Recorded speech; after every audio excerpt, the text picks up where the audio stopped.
Tenemos todo como perdido aquí. Nuestro tesoro más elevado eres tú. Tenemos todo como perdido aquí. En el nombre del Señor Jesús, te exaltaré, mi Dios, oh Rey, y bendeciré tu nombre eternamente y para siempre. Todos los días te bendeciré y alabaré tu nombre eternamente y para siempre. Grande es el Señor y digno de ser alabado en gran manera, y su grandeza es inescrutable.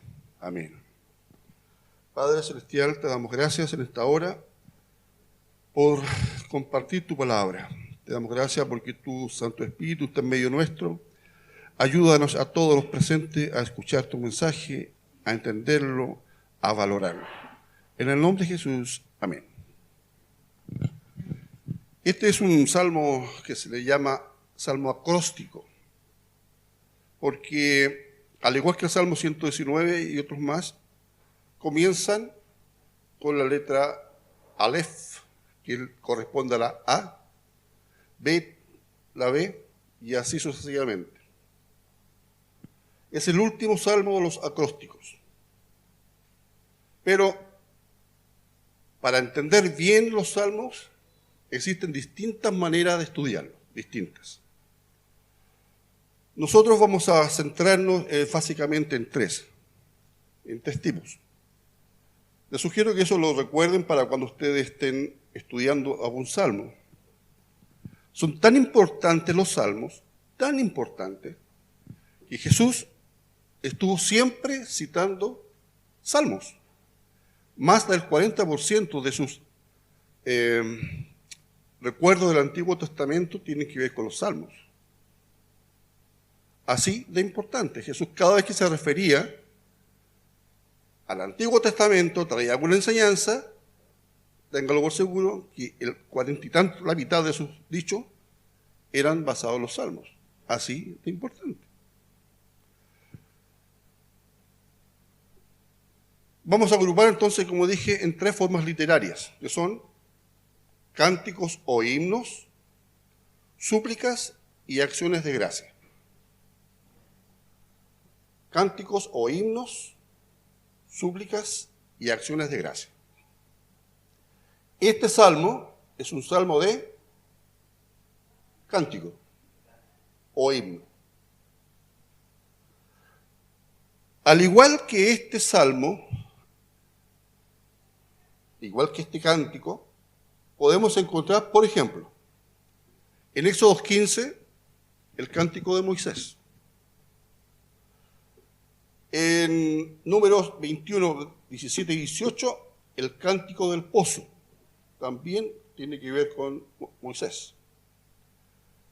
En Jueces 5, el himno de victoria de Débora. En el Nuevo Testamento, principalmente Lucas es el que más cita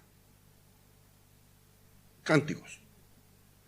Capítulo 1 de Lucas 1:46, el cántico de María, que habíamos estado estudiando hace unos días atrás. Cántico que está inspirado en el cántico de Ana.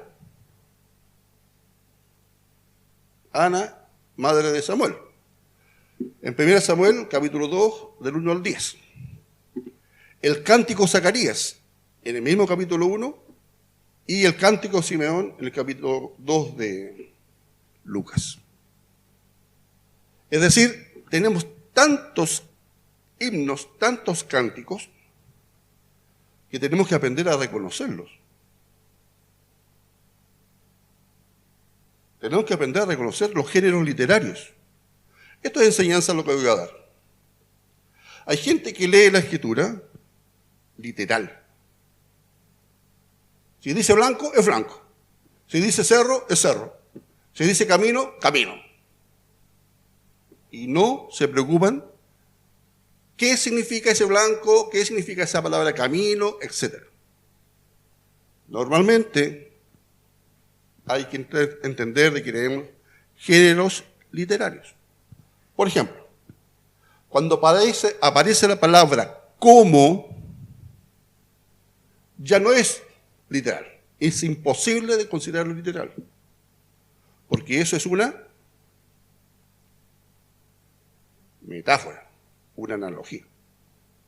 Como la lluvia. Cada vez que cantamos las alabanzas, por ejemplo, de delante dice como lluvia, como corazón, como las ventanas abro mi corazón. ¿Se fija? Entonces, ¿cómo podemos reconocer un cántico? Es uno de los más fáciles de entender.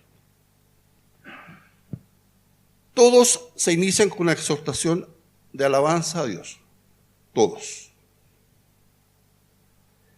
Al igual como comienzan, terminan. La introducción es igual que la conclusión.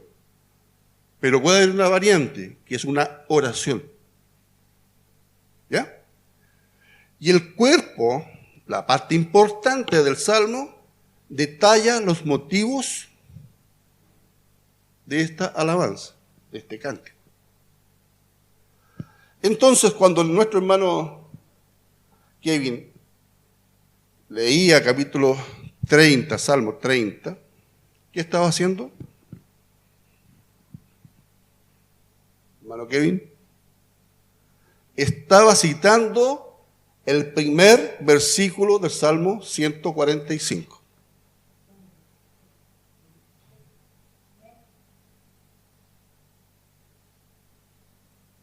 Fíjese usted.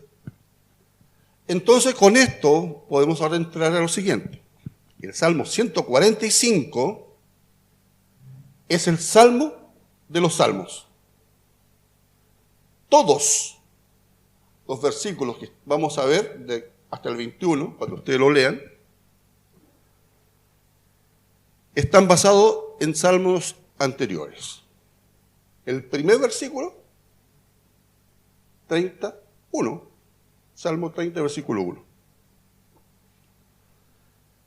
Ya podemos entrar entonces a entender lo importante de este salmo.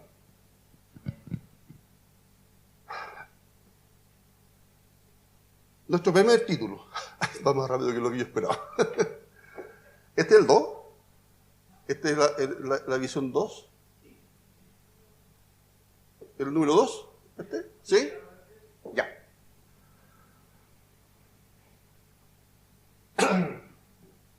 Con esto me descoloco, porque no tuve la introducción. Bueno, la alabanza a Dios pasa de una generación a otra. Estos son los primeros 7 versículos. Los primeros 7 versículos tienen que ver con la grandeza de Dios. ¿Ya? La grandeza. Lo mismo que va a repetir al final, en la tercera sección, la conclusión. El Salmo 145 empieza y termina con la decisión de alabar a Dios. Versículos 1 al 3 dice lo que hemos leído: te exaltaré, mi Dios, etc. Y el versículo 21, mi boca proclamará la alabanza del Señor, etc. Nuestra hermana Pamela ha estado ya por tiempo, cada vez que viene a coordinar o cosas así, nos dice que exactamente qué es exaltar, ¿cierto? Le ha dado mucha claridad al tema de exaltación, a ensalzar.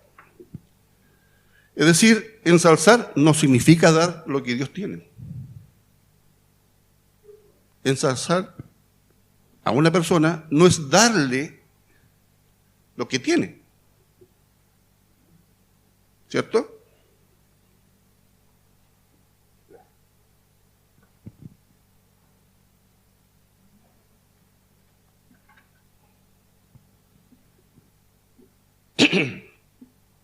Sino que es un simbolismo en la exaltación, especialmente con el espacio de altura. Eso es un simbolismo.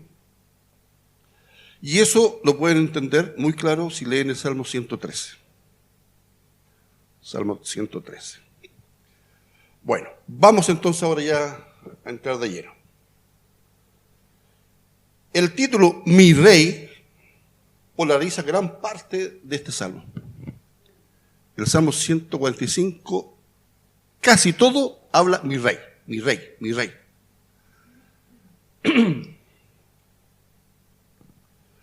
Ese es el acto más grande de grandeza que tiene el rey David. Reconocer a Dios como el rey de todo el universo, de toda la tierra, por lo tanto, su rey. ¿Verdad?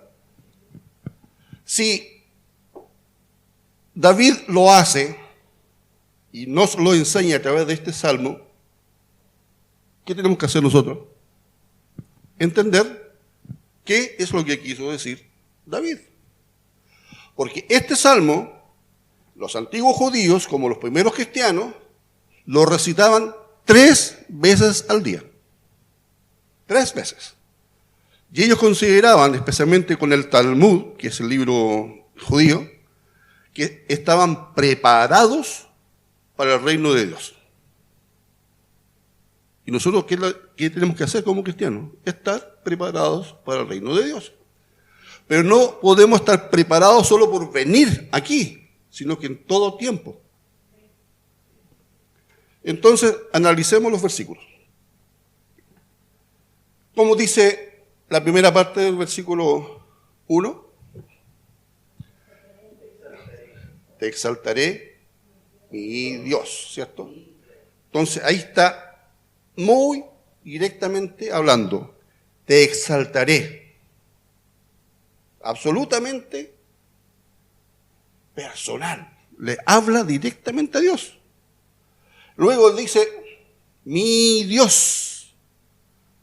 ¿Qué hay ahí? Una referencia también personal. ¿Verdad? Y luego que dice, mi rey. Rinde su corazón. Le entrega su corazón. Y eso sería que se sacó el corazón. ¿Ah? Y vino acá David con el corazón. ¿Toma, Señor? No. ¿Y eso entonces es una? Metáfora. Muy bien. Es una carita. ¿Y por cuánto tiempo va a ser eso? Eternamente. Eso es entonces la esencia de lo que cada uno de nosotros tiene que hacer las 24 horas del día. ¿Verdad? 24 horas del día.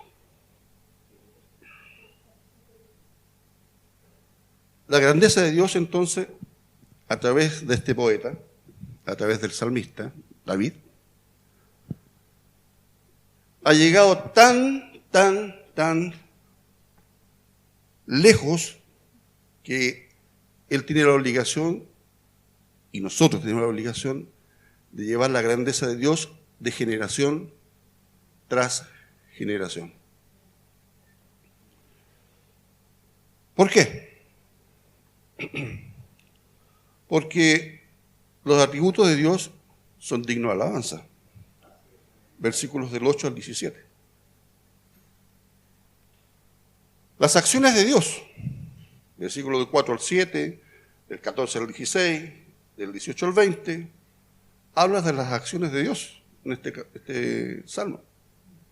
De las maravillas de Dios, versículo 5, en el glorioso esplendor de tu majestad y en tus maravillosas obras meditaré. Estas maravillas exceden nuestra comprensión. Las maravillas de Dios exceden nuestra comprensión. Y aquí vamos a hacer un poquito ya de ciencia y teología. Si ustedes se fijan, a través de los tiempos, Egipto, Mesopotamia, Israel, se caracterizan porque eran pueblos que en alguna manera trascendieron. ¿Qué tienen en común Israel, Mesopotamia, Egipto. Conocimiento y sobre todo poesía. A medida que usted pasa en la línea de la historia, se va a dar cuenta que en Occidente, nosotros, somos los únicos que hacemos ciencia. Hemos empezado a desarrollar ciencia solamente de este lado para acá del mundo, en Occidente. Hoy día ya no, hoy día ciencia se hace más. ¿Por qué cree usted que Dios, porque aquí está la mano divina, permite que se desarrolle la ciencia, el conocimiento científico, de este lado y no en ese mundo oriental que es más antiguo?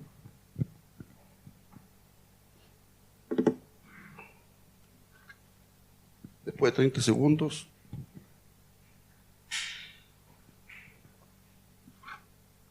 Porque la filosofía de los orientales, todo lo veían que existían dioses. Y era imposible acercarse entonces a las maravillas de Dios. Para ellos todo era divinidad. Y si era divinidad, era una falta de respeto entusiar en el dios Flor. Pues, supongamos que esta es una orquídea. Aquí había un espíritu divino. Yo no podía estudiar estudiar esta flor porque era un espíritu. Representaba un dios. La lluvia, el sol. ¿Se fijan? Si miramos cualquier de estos programas científicos, nos damos cuenta que siempre, hasta este minuto, están sucediendo cosas más allá del universo que nosotros conocemos. Está en movimiento absoluto. Pero nosotros, de este lado, entendiendo que somos criaturas, entonces podemos acercarnos a la creación de Dios y entenderla. Ese es el motivo teológico y científico. Por lo tanto, usted puede maravillarse, escudriñar, tratar de entender las maravillas de Dios a través de todo. ¿Sí? Bueno. Entonces, de aquí nos vamos de un viaje. Adorar a Dios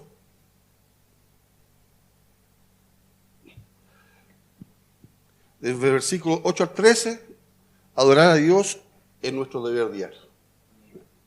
¿Sí? Hagamos un poquito de conversación. ¿Por qué cree usted eso?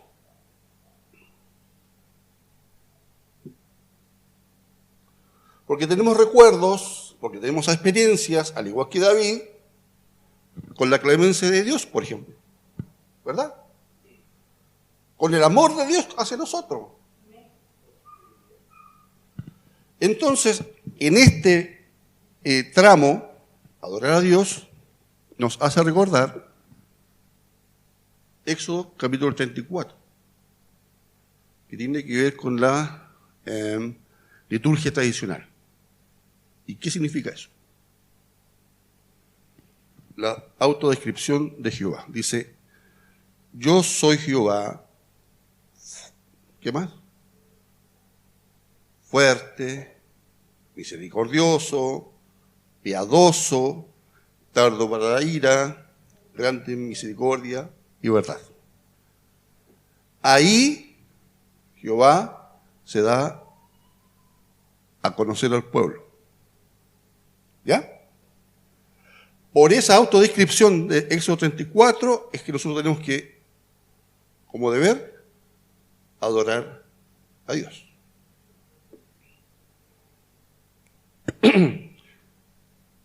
Vamos al otro.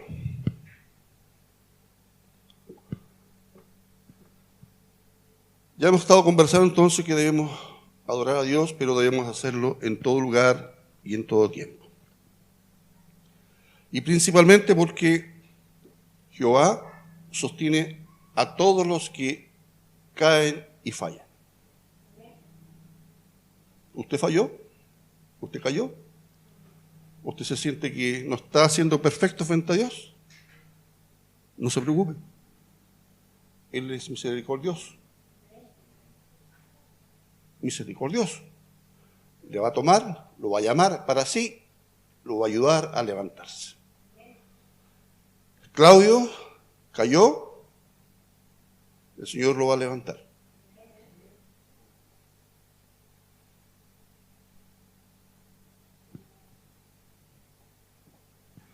Es misericordioso en todas sus obras. Entonces, vamos a la conclusión. Cuando se rinde adoración a Dios, implica un reconocimiento a la perfección divina. Como dije, este salmo era repetido 3 veces al día, 2 veces en la mañana y en la oración de la tarde.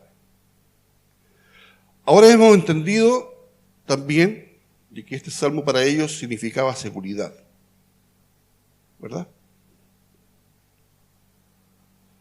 Pero hay un versículo que sería el versículo correspondiente a la letra Nun, la N nuestra, que desapareció, en muchas versiones no está, porque es un versículo perdido. Y ahí se demuestra, o se podría demostrar con eso, de que la Biblia, nuestra Biblia, está editada y que podemos estudiarla. ¿Ya? No decir simplemente lo que yo leo, no. La Biblia está editada, contiene la palabra de Dios, pero no lo es. Por favor, entendamos bien esa parte. Contiene la palabra de Dios, la inspiración divina, pero no lo es. Por lo tanto, yo puedo tomar este libro y quemarlo, y no pasa nada. ¿Ya? Si usted toma este libro y abren esos salmos que por ahí dicen que son de protección contra el Espíritu Santo, protección contra la maldad de acá, etc., no hacen nada, no pasa nada, si usted lo tiene cerrado. ¿Ya? Pues bien, aquí viene lo hermoso del título. Decíamos que es el Salmo del verso perdido. En el siglo XX, a principios del siglo XX, entre las ruinas del Mar Rojo, en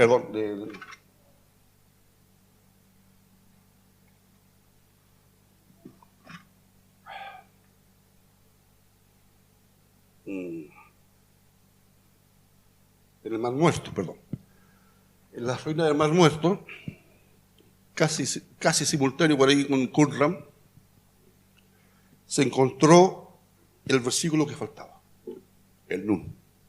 Entonces, en las nuevas versiones bíblicas se añadió, se puso y aparece el Nun. Durante todo ese tiempo, desde el siglo XIX hacia atrás, faltó este versículo. ¿Ya? Y se completaba con una frase que en la mayoría de las Biblias se encuentra. En este caso dice: el Señor sostiene a todos los que caen y levanta a todos los oprimidos. ¿Ya? Ese era más o menos lo que aparecía. Si durante 19 siglos y más,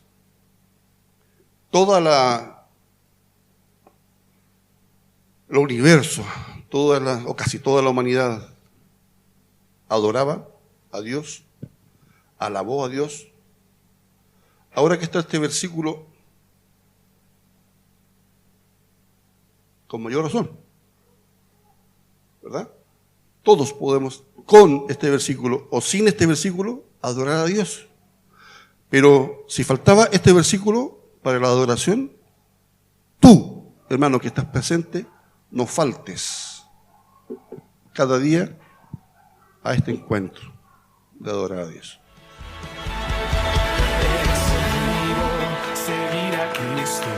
He decidido seguir a Cristo, he decidido seguir a Cristo.